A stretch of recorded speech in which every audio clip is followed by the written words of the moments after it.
Okay, good evening. Welcome back for, I guess you call it part 2 or continuation. Press your play button on your DVD player. This is a continuation of last Monday's meeting that we recessed until this evening. So let's begin with a roll call, and then we'll begin where we left off last Monday. Mayor Marchand. Here. Assistant Mayor Farini. Here. Councilor Grasso. Here. Councilor Dwyer. Here. Councilor Reynolds. Here. Councilor Panalakis. Here. Councilor Whitehouse. Here. Councilor Smith. Here. Councilor Hines. Here. Okay, thank you all for being here this evening. Perhaps a good place to start very briefly for the benefit of those around the table here in the audience and at home. Maybe the city attorney, you might be the most appropriate person to give a very brief explanation as to why we are starting at the point we're starting and what that point is exactly. I'm sure you all know the first portion of this meeting of the City Council ran into a very late hour due to a lengthy public hearing. The stage of the meeting that follows the public hearing is that the City Councilors make their motions and vote on those motions, and perhaps most importantly, deliberate on those motions before they vote. It was anticipated that the Council motion-making, deliberation, and voting process would be time-consuming.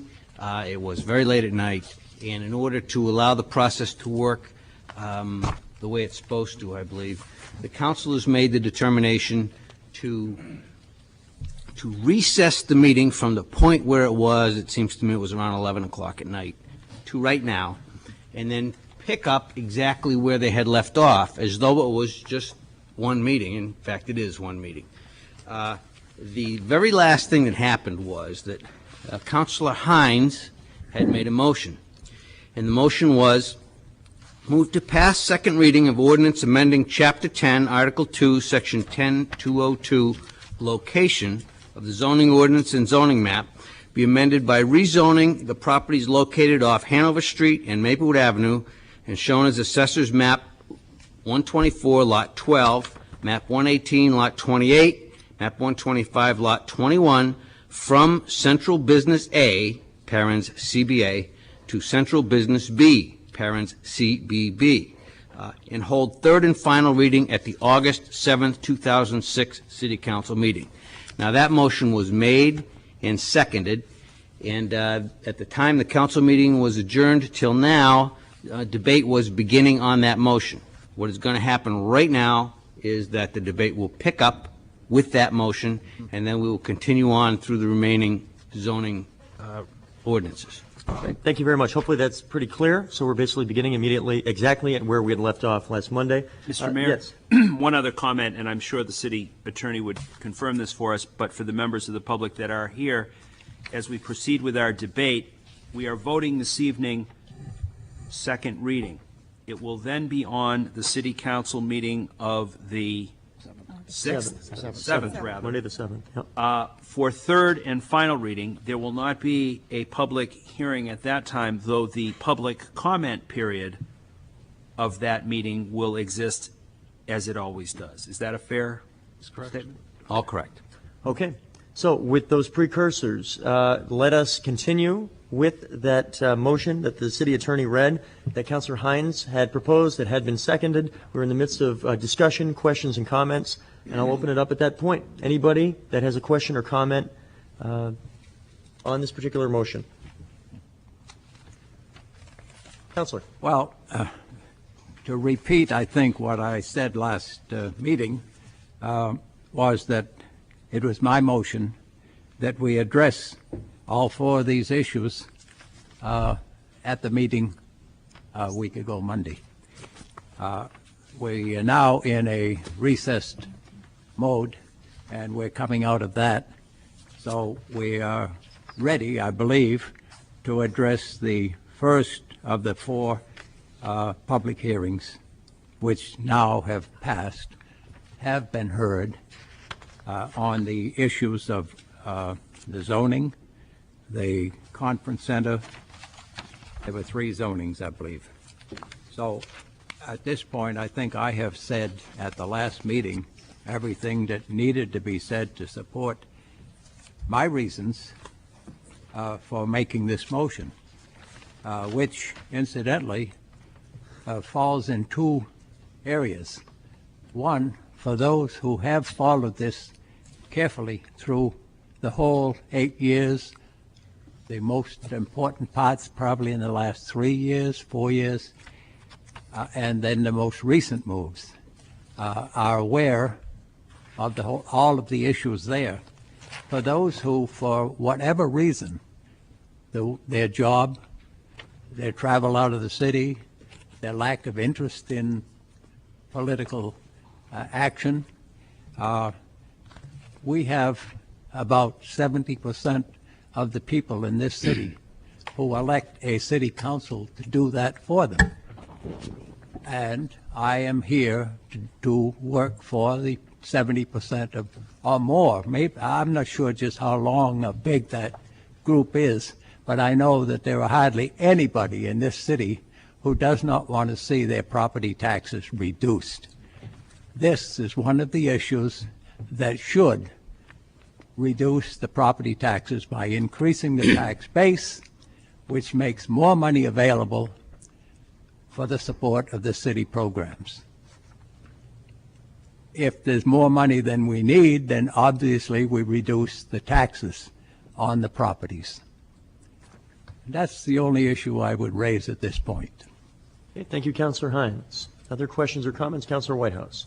Yes, I let my views be known after the public hearing, and I still feel very strongly this is my way, as I campaigned in November, of saying enough is enough. Let's step back and take a long, hard look at where this city is going.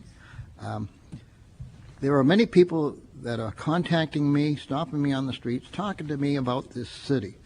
They say we should be very careful of what we do from here on in. We're walling ourselves in.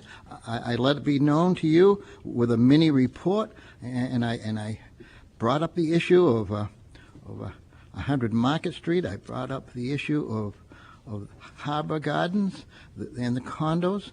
I brought up the issue of downtown at 1016 Congress Street, which was the Eagles photo studio.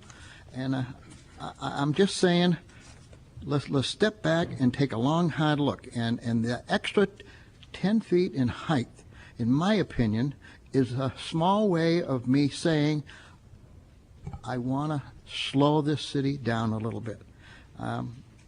I went back in the files and I dug out some of my fellow councilors' remarks during the campaign, and I have them right here in front of me, and I'm saying to you, 90% of the candidates that ran were saying that we should be very careful of what we do in the northern tier. And as I said before, this is a small way of me saying I've had the development up to where I can't stand it much longer. A lot of people are saying the same thing. We're going to spoil the city, and you build it, and they won't come because it will cause so many problems. Many of the candidates talked about the northern tier and preserving open space, and two candidates that are sitting with me this evening talked about regulating the height. And you know, I'm just saying this is the way I feel, and nothing against the Harbor Corp or the developers or Mr. Steve Griswold, who's a very good friend of mine. I support all the other amendments, but I do not support this one, which refers to added height. Great. Thank you, Councillor. Councillor Dwyer. I have the advantage or the disadvantage of being a planning board member, so have already heard through this and voted on it, and I want to pick up where Councillor Whitehouse left off, because I do think there are ways to think differently about the four in front of us, and I am probably kind of the opposite of where he is. The first one that we're voting on right now is about what zone this parcel belongs in. And in listening and in going back to the previous decisions around the zoning that created the zoning for this parcel, I have found the most compelling reason, and I will be voting in favor to rezone this parcel.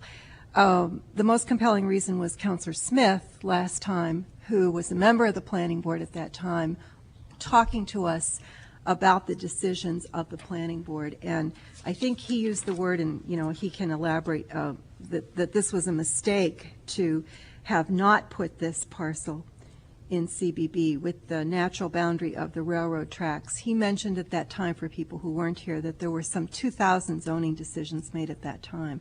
And those of you who follow our work here know that we've been correcting some of those as a council. And I was most compelled by the information he provided, because it felt to me that it was logical with the maps and with the other reasons for what belongs in CBA and what belongs in CBB. Very good. Councillor Smith. Thank you, Your Honor. Just to kind of echo what I did say at the last one, and that is back in 91, 92, 93, when we were looking at the last master plan, and then 95 when we did the zoning changes, one of the things that we did with the change was to be able to have a step-down approach towards the waterfront.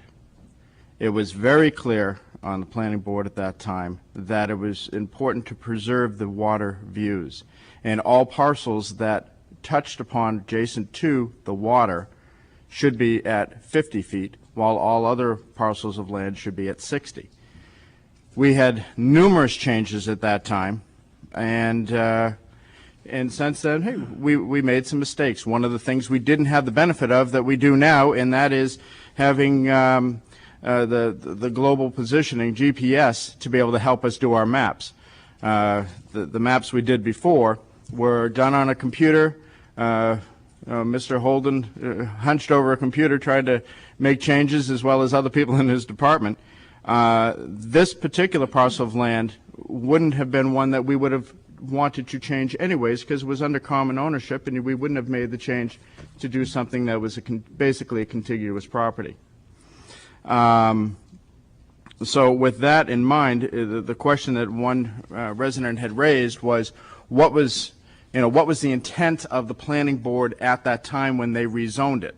The intent of the planning board was anything that touched the water should be at 50 feet, and anything behind it could be higher, so it had that step-down approach. And so that's one of the reasons why I'm going to be supporting this zoning change. Again, to me, it's a correction of things we have done many, many, many times on a planning board side that have come back to City Council. I could name off a bunch, but I won't bore anybody with them. But that's one of the reasons why I'm going to be supporting this. The one thing, though, is that it's Council Whitehouse brought up, and that is having the walled approach. I was one of those ones who campaigned against trying to keep this walled approach down. And one of the last things we were doing when I was still sitting on the Historic District Commission was, instead of having having this to be all brick, so you're having a big wall on this parking lot, to maybe do it so that it was more visible. I spoke to a lovely resident one evening about the fact that, what's coming up with the wind tunnels and so forth.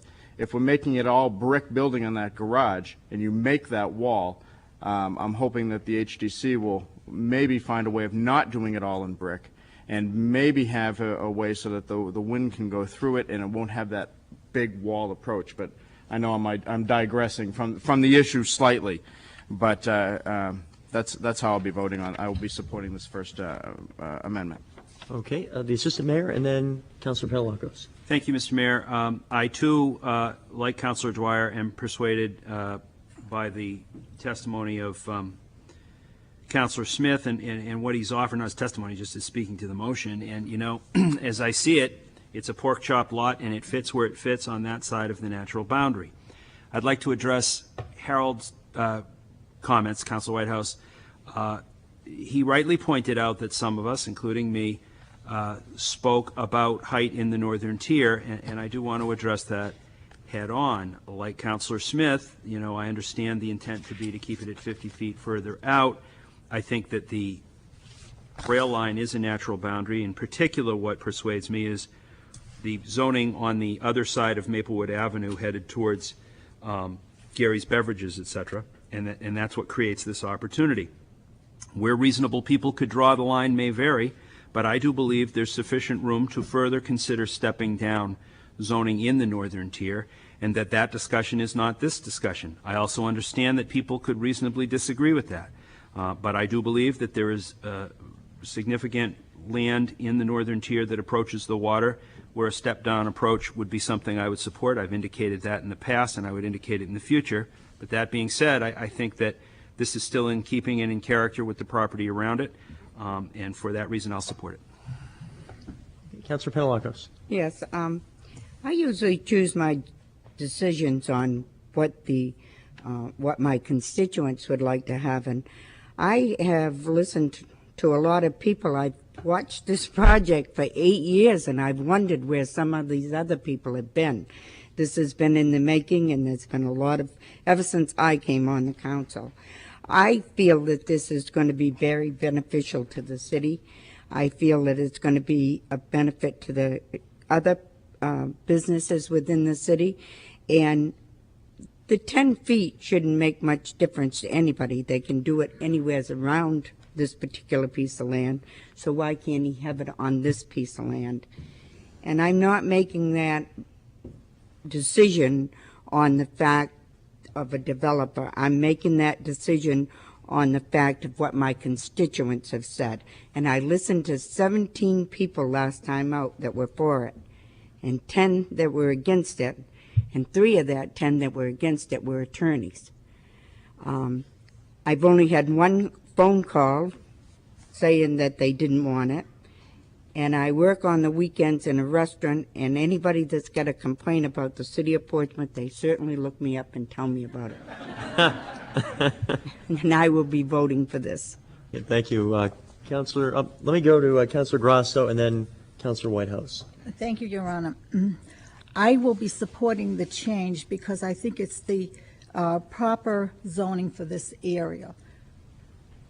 We have, since I've been on the council, and I wasn't on at 95, but since I have been on the council, we have been taking little spots throughout the city that were not zoned quite the way they should be, and have been making rezonings ever since then. And I think of the property out on by Lang Road, which was zoned for office research. Someone came in and wanted it to be rezoned for garden apartments because that's what they wanted to put there. And the council did vote to do that for garden apartments. The apartments were never built. But I still think to this day that that was the proper zoning for that land. And it had nothing to do with that particular developer. And that's my feeling on this. As Councilor Farini had said, if you look at the map, on the west side of Maplewood Avenue is the CBB. And to rezone this particular request as CBB would continue a natural flow with the railroad tracks being the boundary line. And it appears that that's the way it should be because this land is not contiguous or near the water. And I will support the amendment. Okay, Councilor Whitehouse. Yes, thank you, Your Honor. This will be my last comment on this issue. I also counted the number of people speaking for and against. I also counted 24 speakers speaking for. But out of those 24, I identified 18 as business people, people who have a stake in the development of the Harbor Corp. So, you know, it's I know there's no excuse for the average person out there not knowing what's going on, being aware of this development. There's been plenty of publicity. There's been all kinds of public forum letters and editorials concerning this. So, but just let me repeat some of the quotes, and I must do this because it is sort of humorous. The newspaper during election time said, "What is your feelings concerning the growth and development in Portsmouth?" And here are some of the brief comments, and I'm not going to name my fellow councilors. They know who they are. preservation of green space and encourage good design and control negative impact of development, especially in the northern tier. Encourage preservation of green space, especially in the northern tier where people can walk rather than ride from downtown. The northern tier is a good opportunity to develop land where diversity styles such as height and openness. Growth must occur in quality, not in quantity. We should slow down and take a long, hard look at where we are going. That's me. But here is the quote of the century. How big can Portsmouth get and still be Portsmouth? The end. That make you feel May I reply to that? Your anonymity is going out the window, Councilor Hines. There you go. John, I didn't mention you. I think that most people are aware, those that are interested, in my feeling about growth in Portsmouth.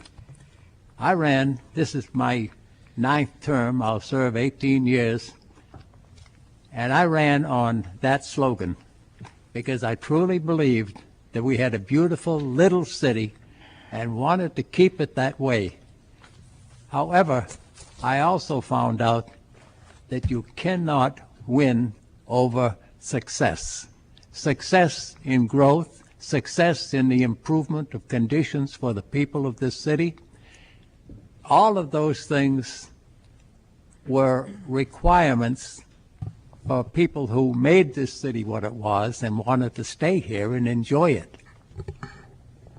So, the focus of my whole move in this issue was simply to find a way to put a dead piece of land that urban renewal created 40 years before, put it on the tax rolls so that the people could benefit by additional income from properties that would reduce the taxes on their property.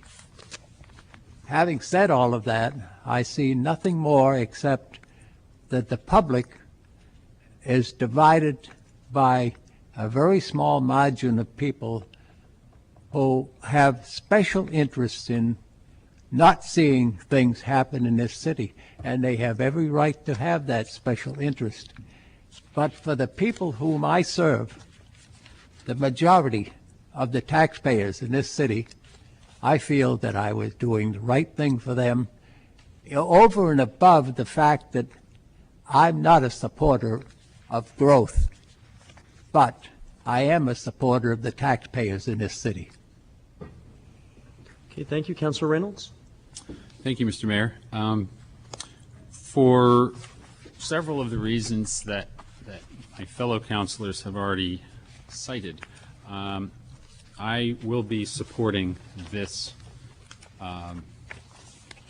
this motion, the motion to rezone this parcel from CBA to CBB, and thereby the effect of which is to allow an increase in height from 50 feet to 60 feet. I'm quite persuaded by Councilor Smith's remarks from last meeting, which he's repeated here, that the inclusion of this particular parcel in CBA as opposed to CBB, almost 10 years ago was really kind of inadvertent for the reasons that people have said. That CBA was meant to be for a step down closer to the water.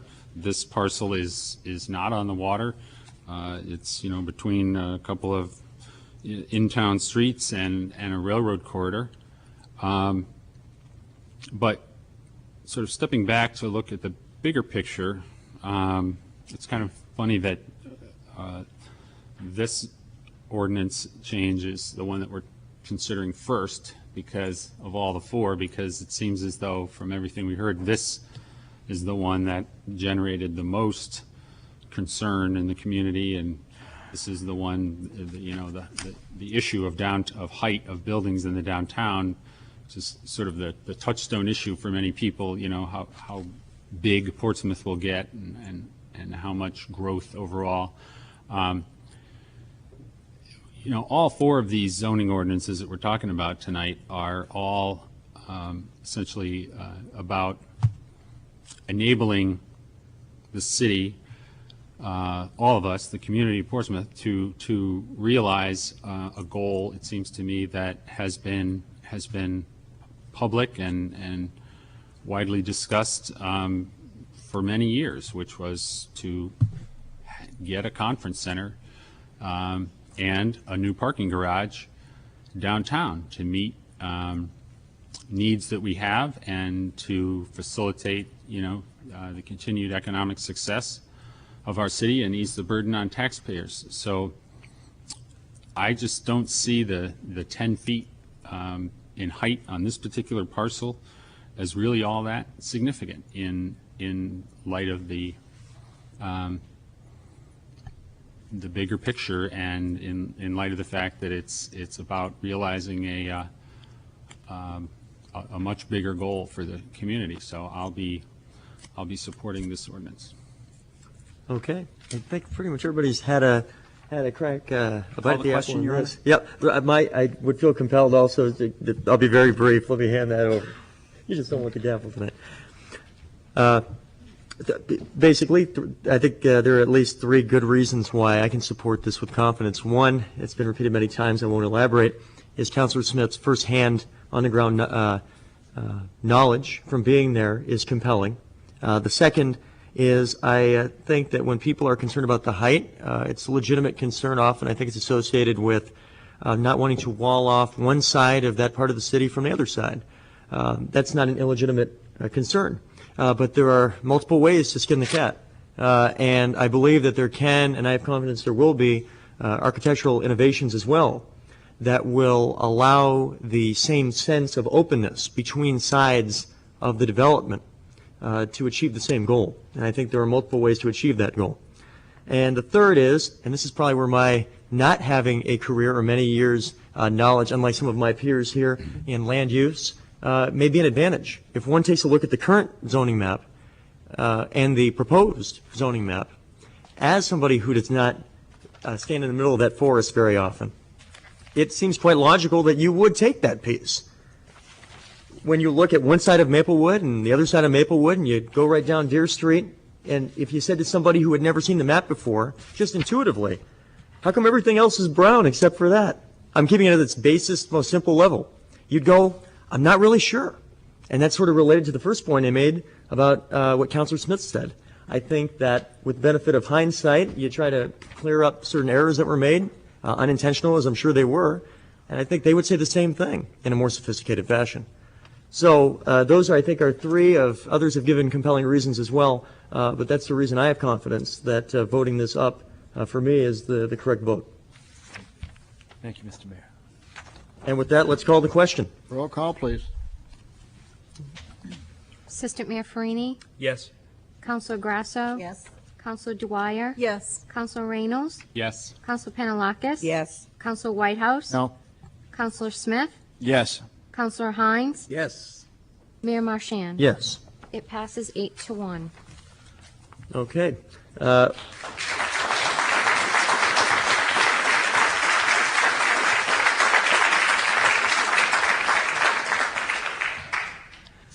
Did somebody just win an Academy Award or something? Appreciate that, but that's not necessary. We have three more, so the applause was almost as long as the deliberation, and that's saying something.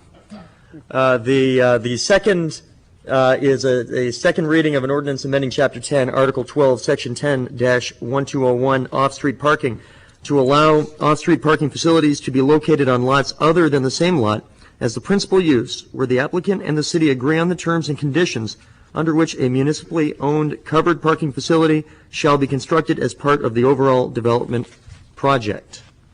Perhaps I'll accept a motion, and unless we want to explain that a wee bit, but I think we've already done that at the last meeting. So I will take a motion at this point on that.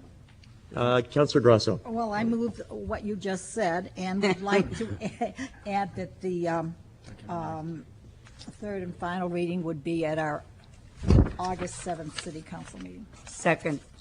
Okay. I'll take any discussion, questions, any comments on this one? Just a point of order, just to once again say it, third and final reading regarding all four, regardless if they pass, well, if they pass, Right. would be at the next meeting. Correct. August 7th, Monday, August 7th, if, for all of these. Councilor Whitehouse. Yes, Your Honor, our city attorney says this is merely a bookkeeping maneuver.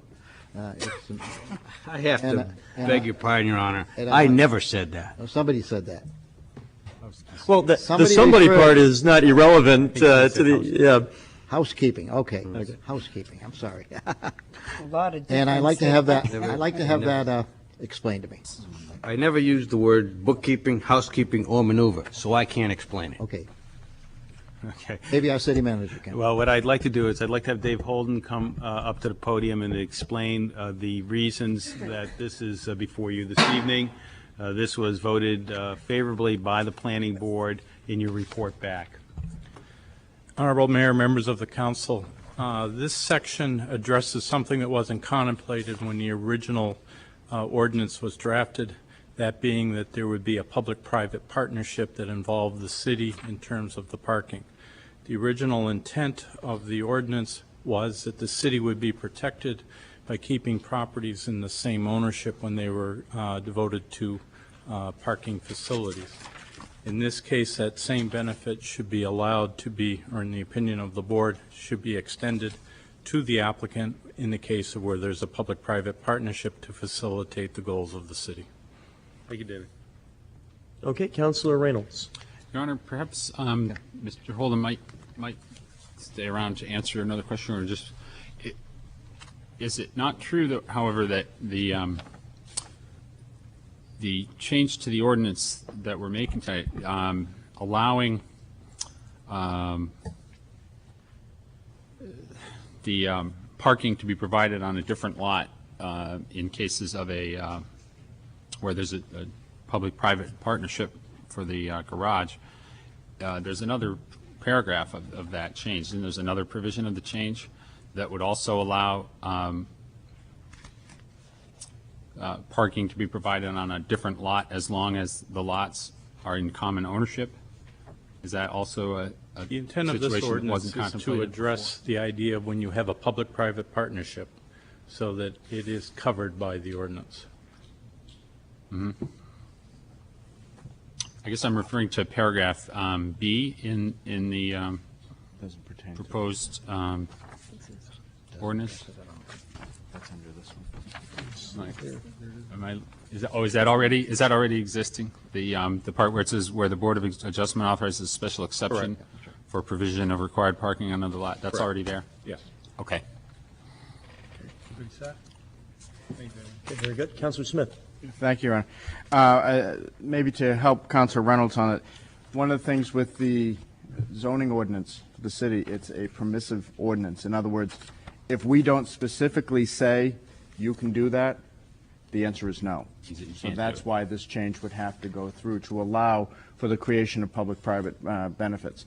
Otherwise, if it's not in there, the answer is no, and, well, obviously that's, that's not the way things have been, and that's obviously not the way, the direction of not only what we're doing with this particular parcel of land, but other things that could be coming down the pike, not only within the city of Portsmouth, but throughout the state and across the country, where the municipal governments and private developers are teaming up to do projects.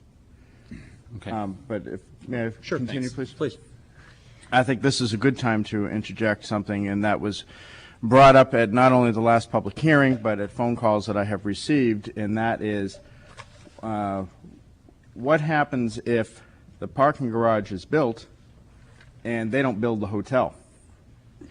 From what I understand in doing the research and looking into the agreement, and hopefully the city attorney can elaborate on it more, and that is there are some penalties and things that are within the agreement, as well as we wouldn't have to take ownership of the garage if something like that was to take place, because we actually have to approve the acceptance of the garage after it is after it's built. Is that true? My analysis is this. The city and Harbor Corp are currently engaged in a joint development agreement which speaks, among other things, about the construction of the conference center and the construction of the garage.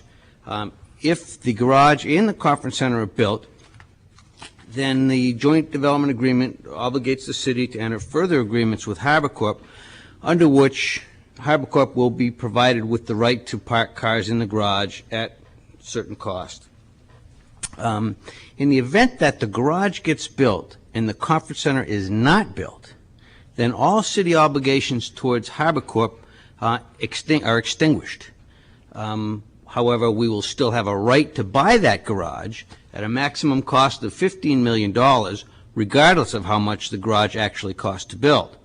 So in some ways, frankly, the best situation for the city might be for the garage to be built and the conference center not to be built. We would end up owning a garage at $15 million, and we would have no obligations whatsoever towards Harbor Corp otherwise. We would get, that's right, part of purchasing the garage for $15 million is that we would get the land for free, land which is valued at $1.8 million. Councilor Hines, and then the Assistant Mayor. Quite obviously, our attorney doesn't have a business in the downtown area. The very reason why a conference center is being considered here, hopefully built here, is because when Yokins was a conference center, we drew a lot of business into this city to help the businesses in the city. They also pay taxes.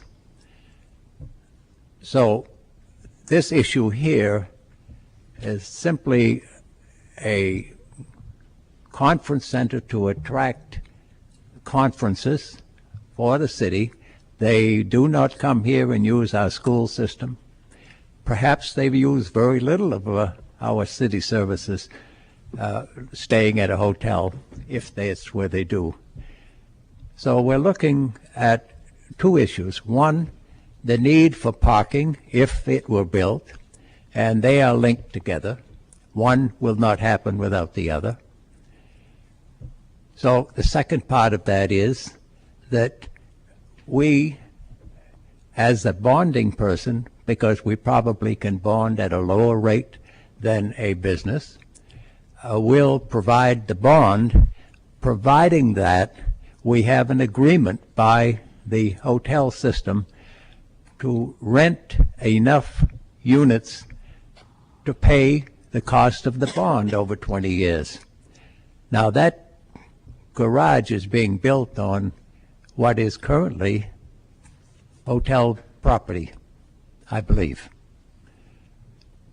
At the end of 20 years, the bond is paid off by the hotel rentals. We own the garage and the land that it sits on. So the taxpayer pays nothing to acquire 600 and whatever the number is of parking spaces. And no matter what happens to the hotels, I'm sure that space will relieve the city of a real shortage of parking at this time. Assistant Mayor?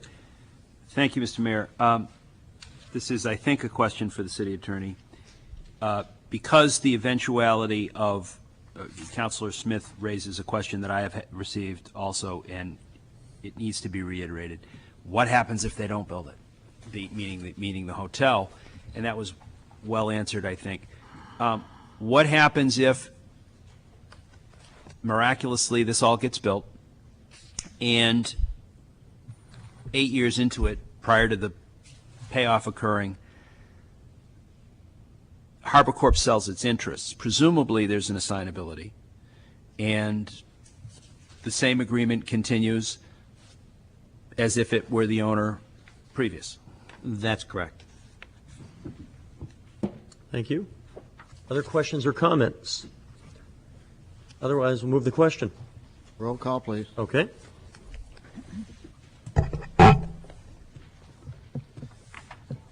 Assistant Mayor Farini. Yes. Councilor Grasso. Yes. Councilor Dwyer. Yes. Councilor Reynolds. Yes. Councilor Penelakis. Yes. Councilor Whitehouse. Yes. Councilor Smith. Yes. Councilor Hines. Yes. Mayor Marchand. Yes. Unanimous. Okay. We will move on to the third of fourth items. This deals with the second reading of ordinance amending Chapter 10, Article 12, Section 10-1202, off-street parking innovation, intermodal transportation credit for Central Business A and Central Business B District to allow the intermodal parking credit to be applicable when the applicant and the city agree on the terms and conditions under which a new municipally owned covered parking facility shall be constructed as part of the overall development project. Yes, Counselor. Your Honor, I move the affordable mentioned ordinance amendments as submitted. Second. For, can, Third and final. The third and final reading be August 7th. okay, and there was a second on that? Yes. Okay. I'll take any questions or comments on this item. Yes, Assistant Mayor. I would appreciate it if Dave Holden could, once again, for the benefit of all concerned, briefly outline this or have the city manager do so. David? This section also builds on the last one. It affords the same opportunities with the intermodal credits to a situation where there is a public-private partnership as one that would be if there was entirely a private project. Any follow-up for Dave? Yep. Councilor Reynolds. Mr. Holden, could you go beyond that a little bit to just explain again for everyone here a little bit more about the intermodal credits and what they are and how they work? Capacity of the Sure. building, et cetera. Basically, an applicant is responsible to provide sufficient parking to meet the terms of the ordinance. There are a number of ways that can be done, and one of them involves an intermodal credit, whereby building a parking facility receives certain credits. That is the situation here, and in this instance, the credit mechanism is being applied to situations where you have a public-private partnership, because once again, that was not assumed when the original section was written. Thanks. Thank you. Councilor Whitehouse. Just one more question, Dave. What would be the dollar figure that would be required by the developer if this ordinance was not passed? If this ordinance was not passed. Well, let's put it this way. For each space that you were obligated to pay a credit for would be something like $1,200 plus dollars per space. So we're talking. That's adjusted annually. Yeah. So we're talking 600 some odd spaces? They meet their credit under the existing assumptions that we have. Does the ordinance address so many feet from a parking garage, which is originally built already? This amendment does not. Okay. It requires that you provide the parking that you are obligated to provide under the ordinance. Okay. Thank you, David. Any other questions for David? Okay. Or any questions or comments in general on this item? Seeing none, I'll move the question. Perhaps we get a roll call on this one as well. My reason for roll call, Your Honor, is, it's such an important issue. Oh, absolutely. It should be part of the record. Yep, absolutely. Assistant Mayor Farini? Yes. Councilor Grasso? Councilor Dwyer? Yes. Councilor Reynolds? Yes. Councilor Panalakis? Yes. Councilor Whitehouse? Yes. Councilor Smith? Yes. Councilor Hines? Yes. Mayor Marchand? Yes. Unanimous. Okay, the fourth and final item this evening is a second reading of ordinance amending Chapter 10, Article 2, Section 10.208, Table 4, Paragraph 16, uses in Business District Central Business B Zone to allow said uses as permitted uses rather than as a special exemption. I move the ordinance for third and final reading on August 7th. Second. I have a second on that. Okay, I'll take any questions or comments on this. Yes, Councilor Whitehouse. Yes. There was a very long discussion on this one at the planning board meeting also. And I can't remember what the final vote was, but it wasn't unanimously. So could It was Mr. against. Holden Was against. comment on this?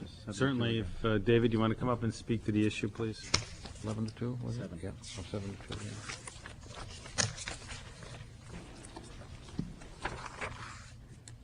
Maybe explain what took place at the planning board, the discussion and the reasoning that the ordinance and any of the impacts that might accrue if this is changed. The planning board did not favorably recommend this particular request. The discussion that they had was whether or not this duplicated what was in the site review regulations, and I think the board, or rather I know the board felt that this was an appropriate control that should be maintained in the ordinance, and so recommended.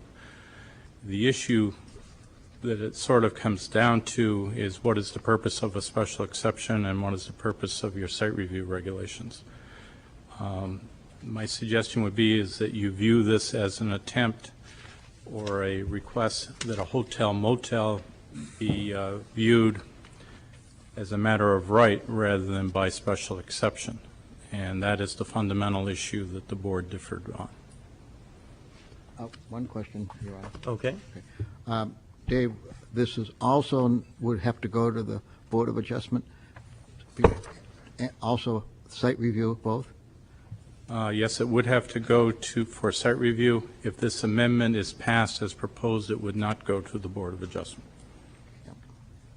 Let me go to Councilor Dwyer, who has been sitting through this on the planning board. Yes, and on the planning board, I did not favor this change, and let me explain why, and I'm interested in hearing my fellow councilors' reactions to that, or their reasons for it. While I didn't have any difficulty with the first vote that we took, which was to essentially correct a mistake, and I think that's a different issue than mass and scale and brick and view and all of that. I think that's just was as we voted, just a zoning change.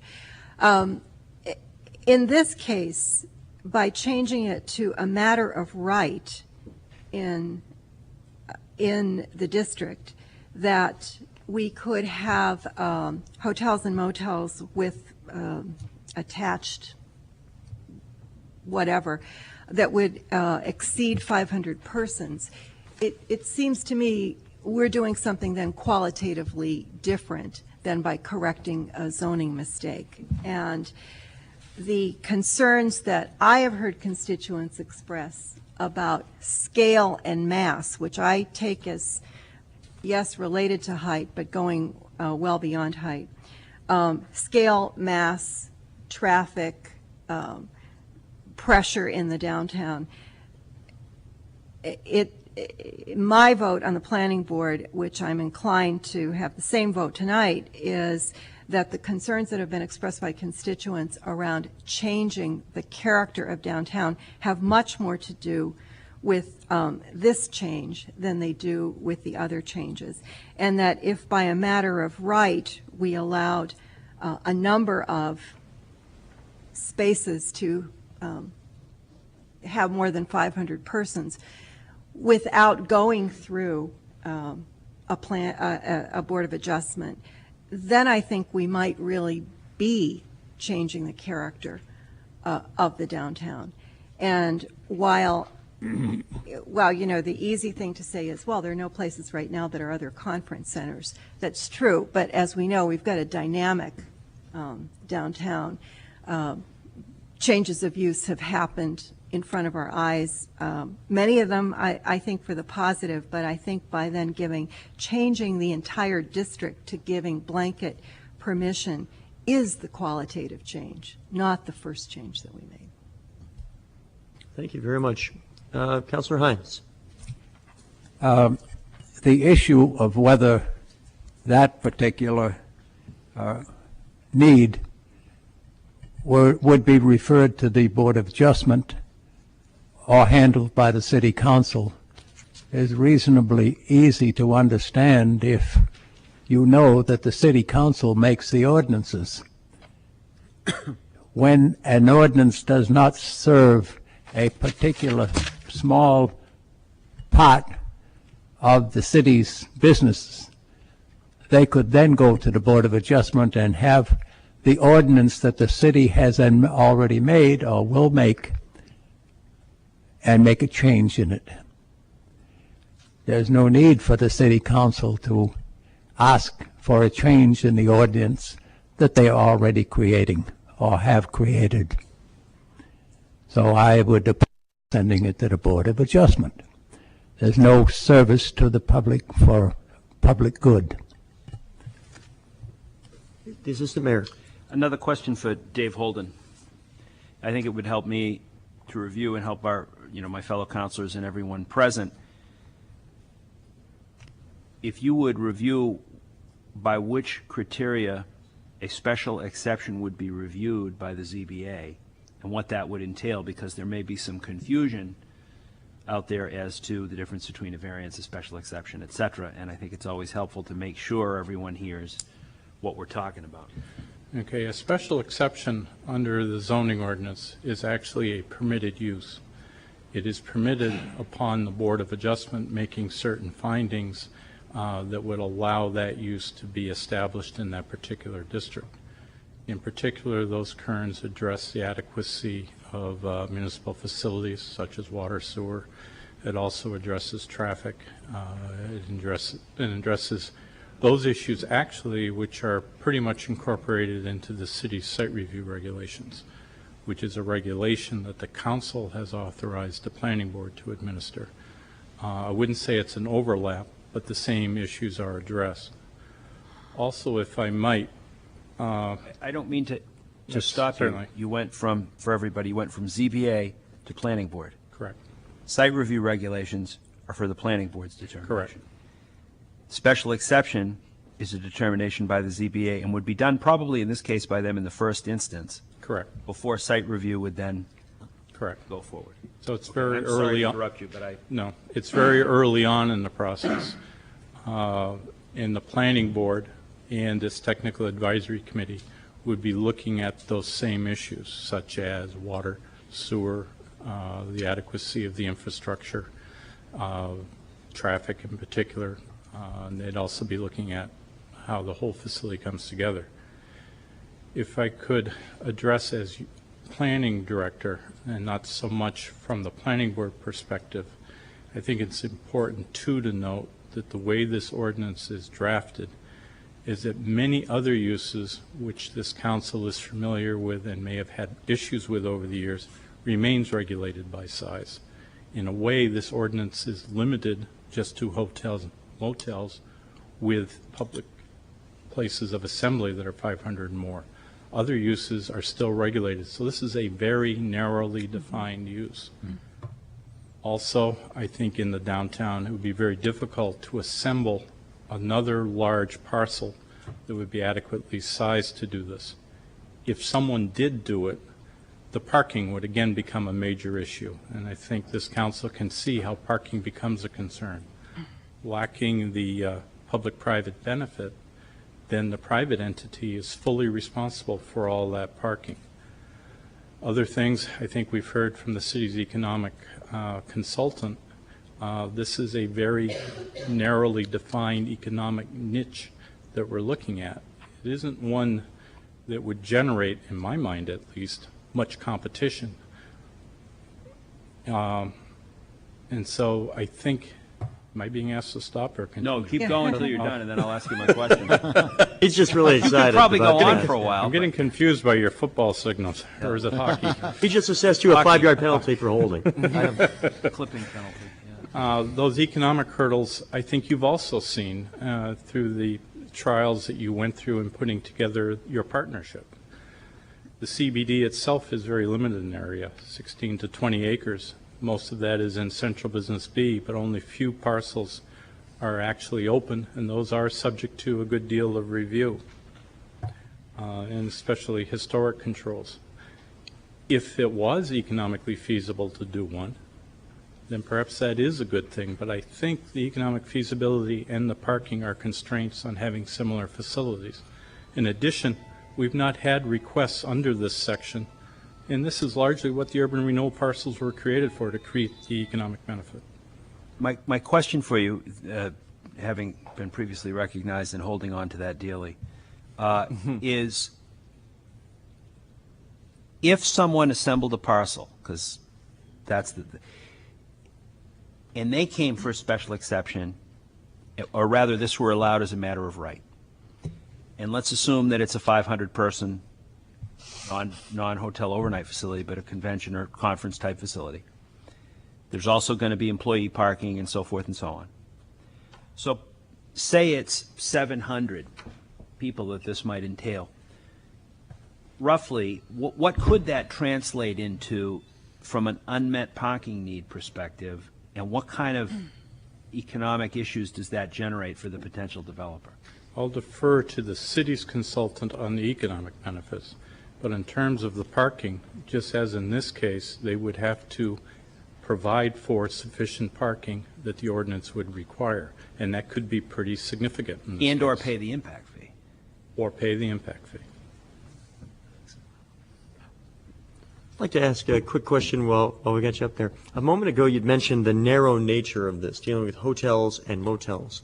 And you'd mentioned immediately before that something to the effect of other types of non-hotels, non-motels that may have capacities that could exceed 500 persons in the city. I guess what I'd ask is, both for my edification and those listening, what would be an example or two where we run into that, and what process do they deal with? They would, a situation like that, they would have to get the special exception, and they'd have to go through that process. An example of one would be, for example, let's say a nightclub that exceeds 500 persons. One example of that would have been the Gaslight, for example, except that the building permit was issued prior to the adoption of this ordinance.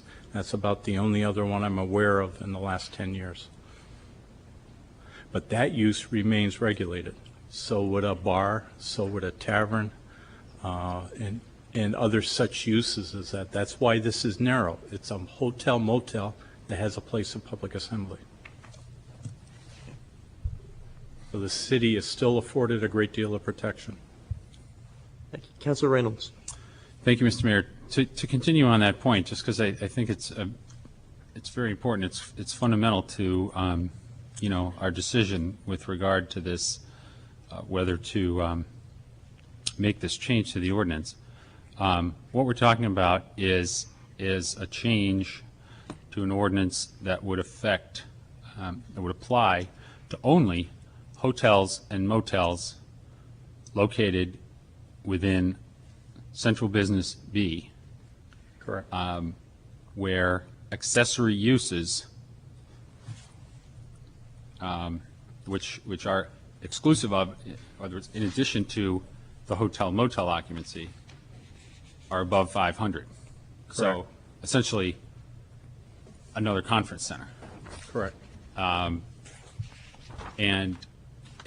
if I, thinking on my own and heard you correctly, in terms of hotels and motels in Central Business B, or any parcels downtown, within that district, that zone, that could possibly accommodate a hotel or motel,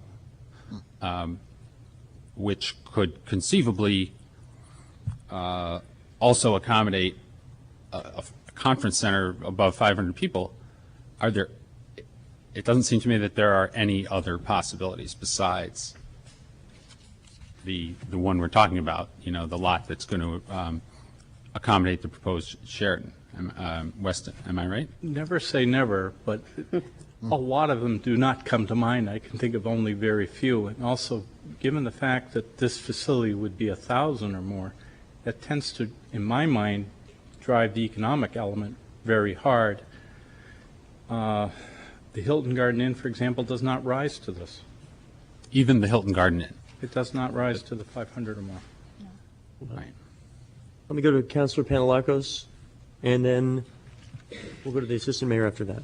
I think you just said it, though, David. It would not be economically feasible for anyone to build another conference center in the city of Portsmouth, no matter how big a piece of land they have. Tongue in cheek, Within we've been CBB. trying a long time to do it. No, they wouldn't want to try the 8 years again. But I mean, you're saying that the economics of it, even if across the street from him, no one would go across the street and build a conference center. At least someone challenged my economic credentials. We do have the city's consultant, but I believe he would verify that. Yes, it is not economically feasible to have two competing facilities across the street from each other. And this ordinance relates only to hotels and motels? Correct. Correct. In CBB. This exception we're considering. Thank you. Thank you, the Assistant Mayor. For Mr. Holden, once again, I have to ask the science fiction question, though. Portsmouth Parade Mall, perhaps the McIntyre Building, and that parcel. To say that neither of those parcels would get you there, I don't know that we can say that out of hand, can we? We certainly can control the McIntyre. Granted, I don't know that we can control the Portsmouth Parade as easily, and we're dealing with zoning ordinances once again. Any thoughts on that? Well, in terms of the McIntyre, first of all, the council has a fair amount to do with that one. But when you think that you've got to provide the parking, then provide the hotel facility, then provide the conference facility, all on a lot that is significantly under the size of this proposal that we're looking for, I sincerely doubt that it could be done under 60 feet. Thank you. Let me go to Councilor Dwyer. Permit me to ask a question about logic. Do we otherwise have precedent for changing SP&N, permitted uses, et cetera, special exceptions by reasons of economics, by reasons of such parcels don't currently exist, by reasons of we can't imagine that? Is that something that this council has done? And Dave may not be the one to answer that. Is that a logical precedent in a way that we have operated before? I would indicate to you that the city's master plan, by its very function, combines many elements, including land use, which is a lot of the issue that's discussed here. But it also includes a heck of an awful lot of economic development. It includes a lot of transportation. It includes a lot of social and other elements that go into it. And by virtue of that, the board makes recommendations and suggestions, which the council then considers when it does an ordinance. In this instance, you are the ones that make that balancing. So I would submit that as you go about setting the policies for the city, you can take that wider view. You are the ones that determined whether or not it was a special exception or not. What I'm here to say is those issues will be looked at in terms of the planning board versus the Board of Adjustment. It's a different process. But I think you do have a great deal of latitude. Yeah, I appreciate that answer. The question was about, have we done this? Councilor, go for it. Thank you, Your Honor. Maybe I can help out with that one, and again, drawing back on my experience of coming off the planning board for so many years. And the answer is yes. Normally, any time that the planning board was taking action on doing any zoning changes, the department would draw up a matrix. In this particular instance, this is the matrix for this particular piece. And it would usually be done in two parts. The first part would be the actual ordinance change itself, which was the first item we took up this evening. The second one would be allowed uses. And we would usually entail changing the allowed uses to pretty much go along with, and usually zoning changes came down for the reasons of what the master plan had stated. In this instance, of course, we have the master plan we just went through that is looking for the conference center. The prior master plan from 93, 92 time frame, forgive me if I have the exact date off, asked for this, to have a conference center type facility in there. So yes, it's a very common occurrence to have both the actual zoning change as well as the permitted uses changed at the same time. But there is one other, if I can continue, please.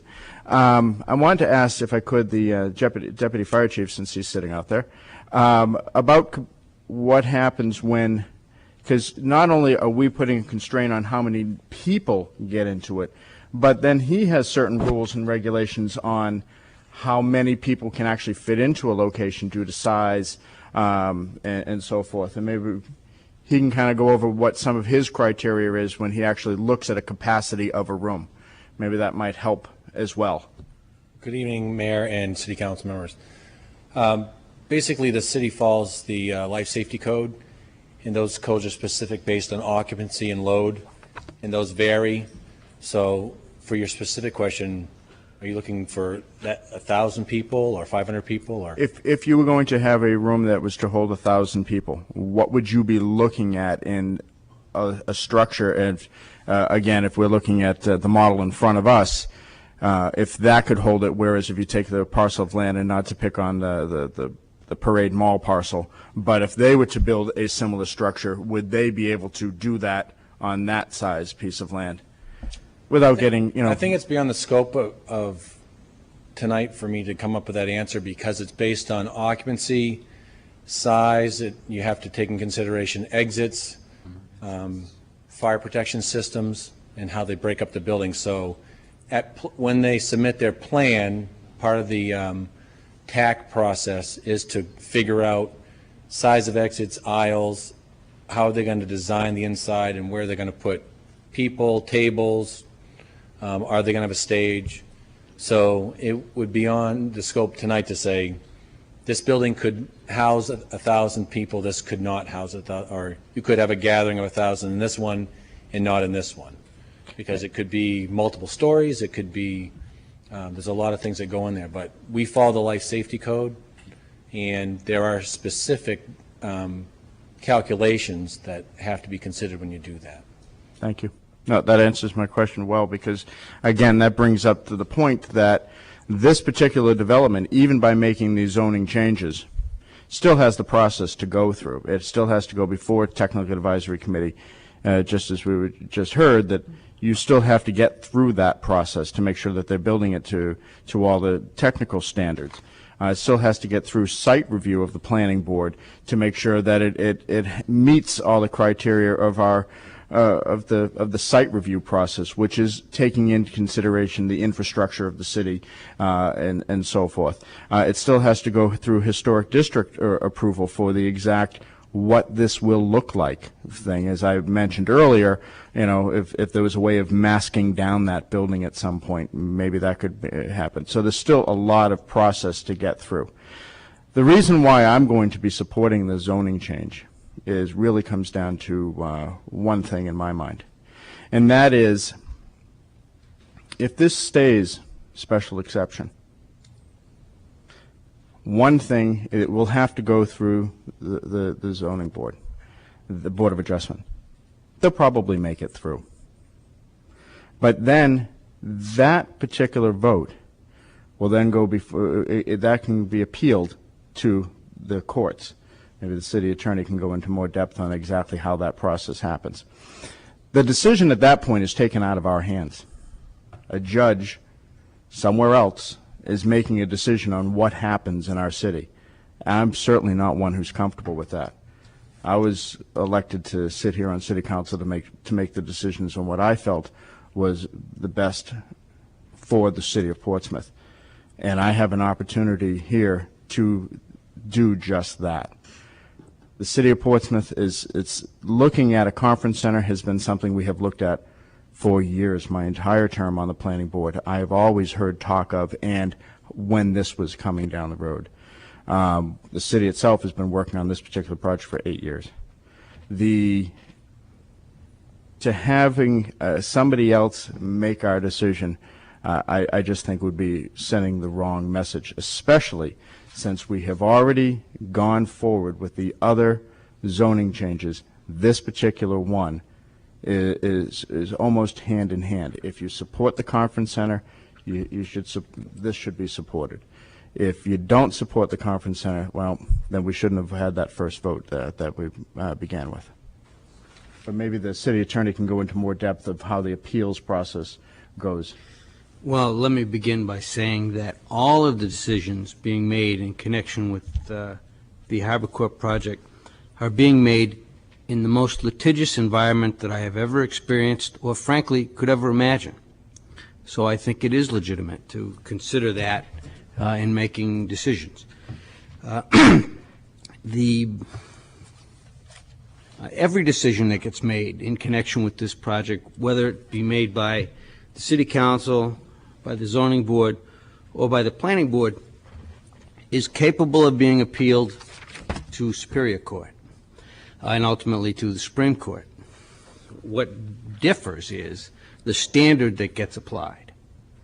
A rezoning, which is a planning policy decision for the city, that is made by the legislative body, by yourselves. And if you'll recall freshman civics in high school and the way the government gets divided up into administrative or executive, legislative, and judicial, the law recognizes that a decision like a planning decision, like a planning policy rezoning decision, is properly in the legislative branch of government, yourselves. For that reason, when there are appeals brought to court from decisions of the City Council on rezoning matters, the law applies a standard which is frankly deferential to the City Council because you are the legislators and it's a legislative decision. Decisions that go to Superior Court from either the Planning Board or the Board of Adjustment are not legislative policy decisions and are frankly not entitled to that deferential standard which would be applied by the court because they are not legislative decisions made by the legislative branch. Now, what happens in a Superior Court appeal is that the statute contains standards which are applied by a judge, and they are not as deferential as the decisions that will be made by the City Council on legislative decisions. In any case, all of this from any of the places can be appealed further, and frankly, it probably should be expected in this case. Thank you. Thank you. Assistant Mayor. I do have another question for Dave Holden, because I've never asked him too many questions in public, so. I see a path. I know. Actually, I have. On the carpet. I neglected to look, Dave, at the CBA requirement under uses, and I would like to ask if you know whether or not there is an analogous provision in CBA, because that land is contiguous, and given the zoning considerations we discussed earlier about growth in that area, which I think has been fairly well set forth, I want to know what's available to the potential developer there or not as well.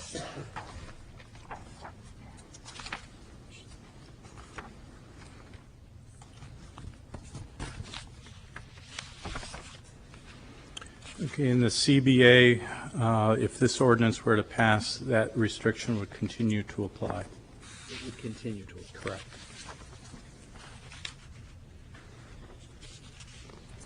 If I could, in other words, Mr. Holden, I think I have it right in front of me.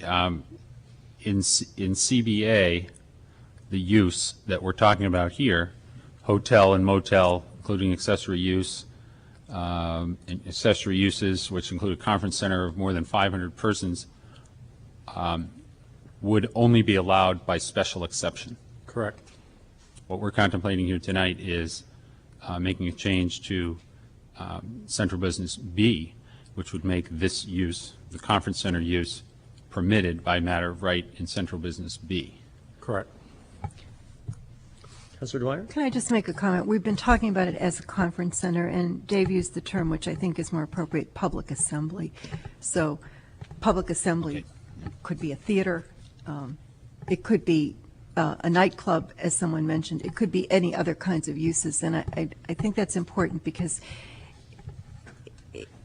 it shades the economic argument. Let me go Councilor Palakos and Councilor Whitehouse. Isn't this exception clear that it's for motels and hotels? So that's specifically what we're voting on. Plus an accessory use. So I want to follow up with that just to make sure we're on the same page. So if I understand, Councilor, what you are saying, correct me if I'm wrong, what you're saying is I'm going to go back and forth. Councilor Dwyer, if I understood you right, you said a moment ago, we're talking about this in the context of a conference center, sort of a similar structure to what we're talking about tonight, and then you say, well, there are other things that in theory could apply, so it's not just a conference center versus another conference center. And I think if I heard you say is, well, according to this, it's only hotels and motels, so if it was something that did not qualify in that, this would not be Right. applicable anyway. Right, right. So a hotel with a nightclub that was, and we're also talking about it as if it's 1,000, and the ordinance reads would exceed 500. So I just want to put those out for clarity, that those are terms that we've in this conversation substituted other terms, but that's not what we're voting on. Just to make sure everyone understands that while we're using these terms, you still have to have the hotel motel. Absolutely, Yeah. yeah. Okay, Councilor Whitehouse? I came to this meeting, with the idea that I would support the planning board's decision on this issue, because in watching the tapes and listening to the planning board's dialogue back and forth on that long meeting, I respect their knowledge. I respect their final vote, which is, I guess, 5-4, something like that. But now that I've heard from my fellow councilor sitting beside me, Councilor Smith, he's persuaded me to think differently on this. And I respect his knowledge, I respect his information, and so I will be supporting this ordinance. We move the question. As you say, I just want to make sure, any other questions or comments? Councilor Reynolds. Yes, thank you, Mr. Mayor. Just, at the risk of, saying too much on this, I think that it's important that everybody understand the points that were being made that Councilor Smith brought up, and thank you, Ken, for bringing that up, and then that the city attorney elaborated on. This ordinance change is the only one of the 4 that we've talked about tonight that the planning board did not recommend to us. And so for me, this one actually had the highest bar, to cross. I had to think about it and learn more and come to an understanding of why should the city council enact, make a change to its ordinance that it was not recommended to it by the planning board. Why should we differ with the people, whom we've appointed and we respect, and they have that specialized knowledge? And for me, the decision, and I am going to vote in support of making this change, the decision is all about the reality that the city attorney mentioned, the fact that we are making this decision about a particular project, acknowledging a particular, the current business environment, legal environment, in our society, and the knowledge, the actual knowledge that we have seen and fully expect every decision that we make with respect to this project to be contested in court. And so I'm going to go back to what I said in my remarks on the first zoning ordinance, which was, and other people have echoed, that the development of a conference center in downtown Portsmouth is a goal, publicly held goal with benefits for the city that we've been working on for many years. And thus, we as the policy-making body of the city, where the buck does stop, the buck stops here. We are appropriately the ultimate decision-making body of the city. We ought to do everything we can to see that the agreed-upon goals of the community are implemented, are achieved. And what the city attorney explained is that if we do not make this change to this ordinance, then this project will have to go before the Zoning Board of Appeals for that evaluation for the granting of that special exception. And even though we think that it will likely be the special exception, that judgment would likely be made and that would be granted, that decision of the Zoning Board of Appeals, simply because it is made at that level, would be more challengeable in court. It would be more likely to be overturned. We would essentially be allowing the process, we would be opening the door to the prospect of extended litigation, denying the city of Portsmouth the achievement of its goal, of its public purpose, articulated in the master plan to realize the construction of a conference center. So that's why I am going to support this change so that we can see this project happen. And I also, the reason for the questioning beforehand was, I'm comfortable in the fact that making this change is extremely unlikely that this opens the door to any other, large-scale use, given the realities, again, of lot size and existing uses and economics, within CBB. So I don't think we're risking opening the door to some uncontrolled things happening. I think we are doing everything we can to ensure that our public purpose is realized. Don't mind me handing this over. Mr. Mayor. Thanks. I probably also, like a few others, began this evening not just leaning, but leaning fairly heavily towards voting in the same manner that the planning board did. Though clearly they also were wrestling with this in a similar fashion. It was a fairly close vote, a very close vote. One of the things as I listened to the discussion, one of the things I reflect upon, I believe that Tom and Ken were in a group with me at a Portsmouth Listen style study circle last October, a candidates forum. And I have a lot of respect for both of them as well as others in their land use knowledge. And there was a gentleman, I don't recall who it is, that asked a question, and I'm going to paraphrase it. He said, if you wanted to have a drugstore downtown, he said drugstore, but you could have filled in the blank with many other things. If you want to have a drugstore downtown, how would you do it? How could you do it? How could you at least encourage it?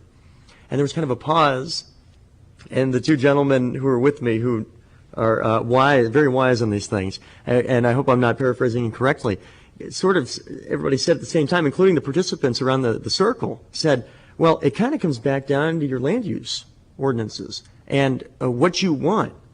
And that's when, for me, that was one of the moments, eureka moments, where you kind of make the connection and say, there are a lot of people outside of my intense interest in the budget and how we spend money and all things fiscal. I realize that right up there is land use policy, incredibly important, and that a lot of the decisions that may not on the surface appear to be directly related to it are indeed extremely related to it in very sophisticated fashion sometimes. And what hit me there is we have a master plan, and I'm not the first person to say this around this table. We have a master plan that a lot of people are very excited about, and we have a set of land use ordinances which don't necessarily lead you down the road to the master plan that people are excited about. Indeed, that's one of the reasons why we have people working right now to try to mesh the tools in the toolbox with the construction that we want to see for this community at the end of the road. And I would, upon reflecting in tonight's discussion, I think this is an early example of something that we'll probably be having somewhat similar discussions about many more times in the next several years, that there is, I think, broad consensus for a facility much like the one we're discussing. It is a component of the master plan. There is a lot of enthusiasm and energy for it in various forms. And in order to get there, you have to consider what's on the books right now and how you get from here to there. And I think that what we're running into this evening is there's a lot of practical application.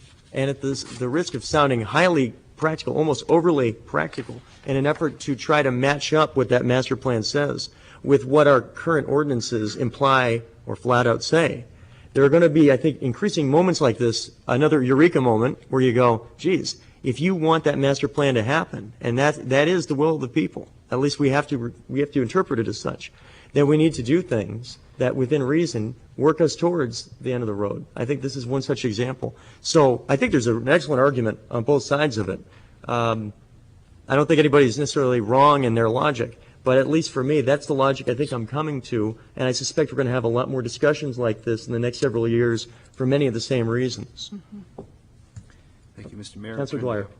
Because I'm not persuaded by your logic, and because we will have many more discussions like this, let me just get out the argument of what I want to say is that's a simplistic view, nothing intended. The master plan is competing priorities. It's a set of competing priorities, and that's why we're here, because it doesn't give us one direction that says. And I would also say, those of us who are now working on the rezoning to match the master plan are not working to include function halls for occupancy of greater than 500 people associated with hotels and motels. That has not occurred to those of us who are working on matching the zoning to the master plan. So, and I'm a little less concerned about that, having heard what everybody says for this issue, but for future issues that, the master plan, using the master plan as the rationale, using one element of the master plan as the rationale for making sweeping changes, we have to be very careful when we do that, because one could bring up the other kinds of competing priorities in the master plan that the public has also spoken to, about the kind of downtown that they want, for example. It's a good point. And all I would say to that, I think there's a lot of validity there, is at least in my, and as best I can interpret in terms of that competition that is very real, some of the things that are in that plan do clash at moments. Absolutely. This, from my personal perspective, is a very high priority in that competition. So perhaps I should preface it by saying that I'm exhibiting some of my personal bias in that statement I'm making. Right, and can I just clarify that the conference center we're talking about is a high priority. The increasing assembly sizes of buildings in the downtown is not a high priority. That's the clash. Very good. I saw a bunch of hands. I'm going to go Councilor Grasso, and then I'll go to the Assistant Mayor, and then I'll go to Councilor Reynolds. We'll not miss anybody here for the moment. Thank you. When this first came before the council, this particular one gave me a lot of time to think. And I am going to support this because I think in order to be consistent with the other three items that we okayed tonight. And I also think that probably the most important part is that anything that happens in Portsmouth, I want that decision to be made by the people of Portsmouth and not by someone else sitting on a chair in another city. So for that reason, along with all the other comments that have been made, I will support this. Okay, let me go to the Assistant Mayor and then Councilor Reynolds. Thank you, Mr. Mayor. It's often been said by wiser people than me that the toughest decisions are the ones when there's a lot of right on both sides, and I think the logic on each of these sides of this are good and persuasive both ways. Ultimately, I have to say that it comes down to a fine point for me, and I agree with Councilor Dwyer. I do see potential on some of the larger parcels that this could become an issue. And I think there is an adequate remedy in this particular fine point case with the ZBA regarding a special exception. And the reason I double-checked the zoning on CBA was to make sure that we were consistent in that vein throughout both districts, because there are similarities between the two districts, notwithstanding height. And so I'm going to, despite the well-voiced arguments of many, Councilor Smith in particular, and I am going to vote against this one. Okay, and Councilor Reynolds? Well, I just wanted to briefly comment on Councilor Dwyer used the term sweeping change to describe what this is, and I think that I don't see it as a sweeping change in light of, I think what this kind of comes down to is that whether you're making your decision based on kind of the abstract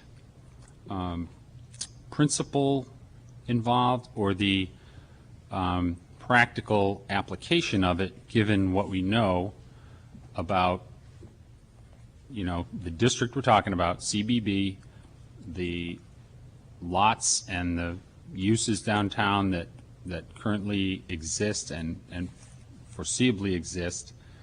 And I don't see it as a sweeping change, potentially sweeping change in practical application. I see it as a change that will facilitate what we want, and I don't think that it's going to open the door to several. I do not believe there is the possibility for several other, hotels, motels with accessory uses of public assembly, function rooms, nightclubs, bars and taverns with occupancy over 500. I just don't think the lot sizes are there downtown for that. So I don't see it as a sweeping change, a potentially sweeping change at all in its practical application. That's what it comes down to for me. Okay, Move the question, Your Honor. very good. It sounds like a roll call may be appropriate here in deference to the wisdom of Councilor Whitehouse. Oh, no, I didn't this time. No, I didn't. I know. Assistant Mayor Farini, Opposed? Council Grasso, Yes. Council Dwyer, No. Council Reynolds, Yes. Council Panalakis, Yes. Council Whitehouse, Yes. Council Smith, Yes. Council Hines, Yes. Mayor Marchand. Yes. 7-2 passes. And with that, To adjourn. there we go. Your Honor, Moved. before we take adjournment, can I just make one, and that is just as a reminder, because I know there's a lot of people watching this evening, that Tuesday, August 1st, is the city's annual National Night Out. Get out, talk to your neighbors, meet your neighbors, kind of know what's going on in your neighborhood. And that's from 5:30 to 8:30 on Tuesday, August 1st. And I just think it's just another reminder that have the neighborhoods talk to each other and get to know your neighbors. Very good. Thank you for that reminder. I heard a motion. Motion to adjourn. Do I have a second? Second. Okay, all those in favor? Aye. All those opposed? It says 9-0.